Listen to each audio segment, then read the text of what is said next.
Elvis had a temper. He had a bad temper. His mother had one. And I think he got that from her. But that's about the only quality that he got from her that wasn't good, because everything else about her was giving and warm and sharing and everything. But his temper was like a black cloud when it came in full blown, buddy. It was a Category 5 tornado, okay? It just covered all the area around, the whole room, the whole atmosphere. And you didn't know until you knew who it was about that had got him that way, what thoughts, who he was thinking about that got him this, or who had done something. You may have done something the night before or earlier that day that might have got him mad like this, so you didn't know, and you really didn't feel a whole lot of relief when it wasn't even you that he was upset, because it was still there. It was still there weighing down on you.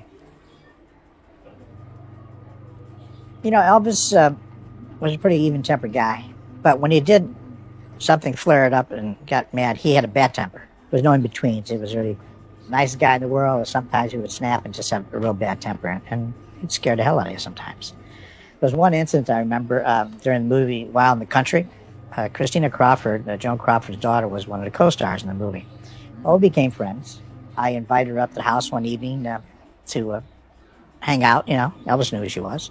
So we're sitting there watching a little TV and sitting on the couch, and Elvis would smoke cigars once in a while. So he picked up a cigar to smoke, take a cigar, and I reached over and lit a cigar for him.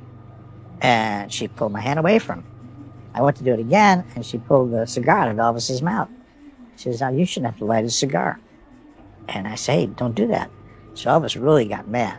He got up and he grabbed her by the hair and pulled her across the coffee table, which scared the hell out of me and everybody else, and they were really in shock. And he said, "Get her out of here. Take her home." Well, I didn't know what to do. I mean, this is the first time this ever happened to me around Elvis. The first time I saw his temper like that. So I took her home and took her in the car, and we're driving back. I says, "What was all that about?" She says, "You have no idea. I don't believe that we should be waiting hand and foot on big stars just because they're a big star." She says, "My mom, Joan Crawford, was like that. Everybody had a weight on her hand and foot, and so she really didn't care for that too much, and so she was all upset about it. And that she was upset because how Elvis talked to her and told her to leave. Plus, she was in the movie. So we took her back, and the next day or two was, I think, she sent a nice little letter over to Elvis and apologized and sent him a case of Pepsis, because at that time Joan Crawford owned a Pepsi-Cola company.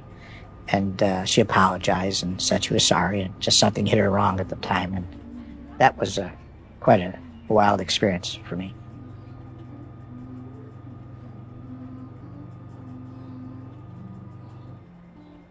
When Elvis got into a bad mood, it was like a huge black cloud that came over, and he had a very quick temper. And he'd say things that you've never heard before in your life. He would string expletives together and make words that you've never heard of, and he'd be mad, but he'd stay mad for maybe 30 minutes, and then it'd be over. If it was directed towards somebody, one of the guys or what have you, at the end of 30 minutes, he'd be overly joyful with the guy. He fired us en masse 10 times. Every one of you guys, get the fuck out of here. Go on home. And this is when we'd be in L.A.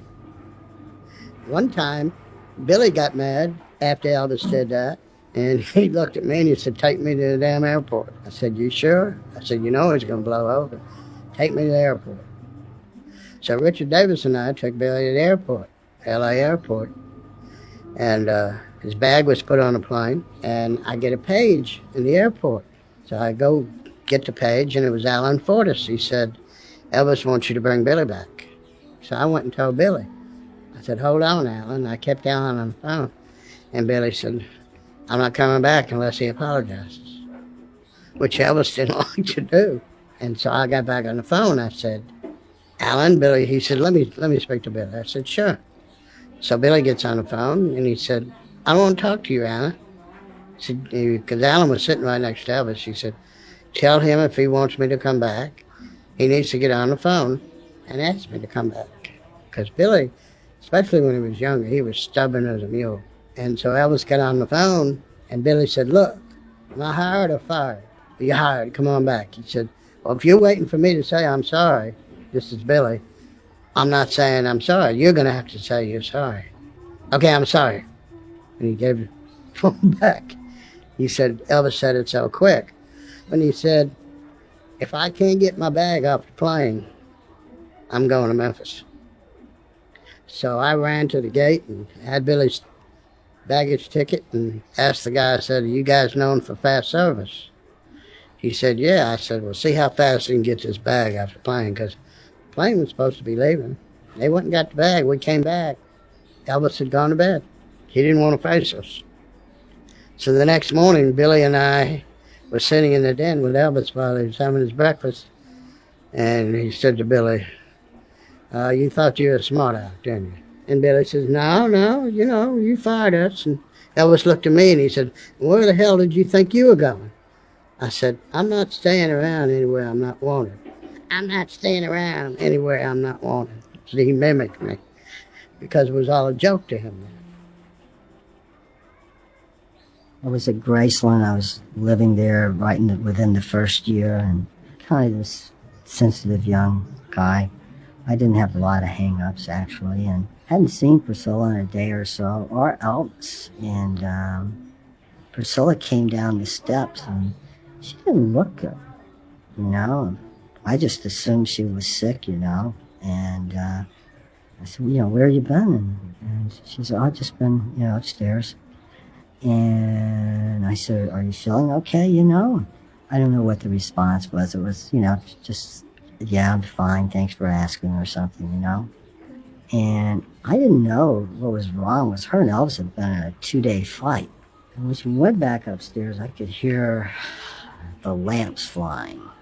Evidently what happened upstairs is they continued the argument, and Priscilla said something to the effect, well, at least Jerry cares how I'm feeling. And that didn't go over very, very well. So the next day, we're watching a football game downstairs. And Elvis had never said a cross word to me in all the years that I had known him.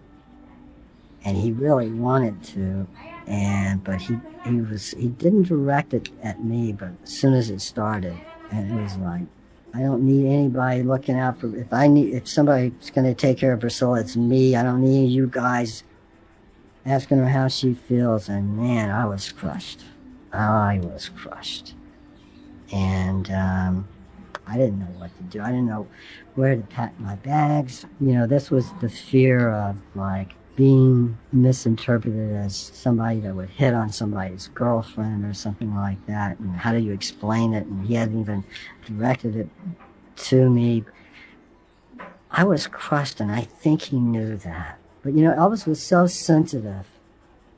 I can't remember what he did, but it was very shortly where he kind of gave me a wink, and then he said, Jerry, let's go for a ride. He never mentioned it again.